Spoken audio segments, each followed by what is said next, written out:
Everyone, আসসালামু আলাইকুম। সবাই কেমন আছেন? আশা করছি আল্লাহর রহমতে সবাই ভালো আছেন। আমিও আলহামদুলিল্লাহ অনেক ভালো আছি। আজকে চলে আসলাম আরেকটি নিউ ব্লগ নিয়ে। আর আমার এই ব্লগটি পুরোটাই কন্টিনিউ করবেন। আমি প্রতিদিনই ডিউটিতে থাকি, যার জন্য নতুন করে কোনো ভিডিও বানাতে পারি না। তাই আজকে যখন ডিউটিতে আসি তখন যে বাড়িতে আমি কাজ শুরু করি তখনই এসে দেখি যে এই বাড়িতে কয়েকজন মহিলা মিলে শাড়িতে পুঁতি বসাচ্ছে। তাই ভাবলাম যে কিছুটা ভিডিও ক্লিপ করে নেই, যাতে আপনাদের সাথে আমি শেয়ার করতে পারি। তো আপনারা অবশ্যই আমার এই ভিডিওটা দেখে কিছুটা উপভোগ করবেন আশা করছি। আর যদি আমার এই ভিডিওটা অল্প হলে ভালো লাগে তাহলে অবশ্যই ছোট্ট করে একটা লাইক দিয়ে আমার পাশে থেকে যাবে। পাকনা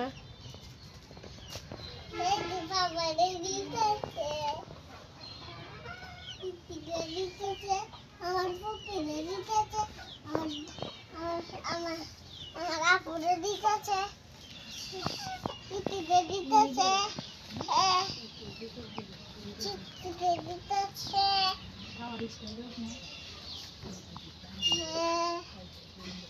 ইতিতে দিতেছে, আমার আপুরে দিতেছে, ইতিতে দিতেছে। দেখি কেমনে বসাবো নি।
ভিডিওটি যদি আপনাদের কাছে ভালো লাগে তাহলে অবশ্যই লাইক দিয়ে বেশি বেশি শেয়ার করে সাবস্ক্রাইব করে আমার পাশে থেকে যাবেন। আজকের মতো বিদায় নিচ্ছি। আল্লাহ হাফেজ।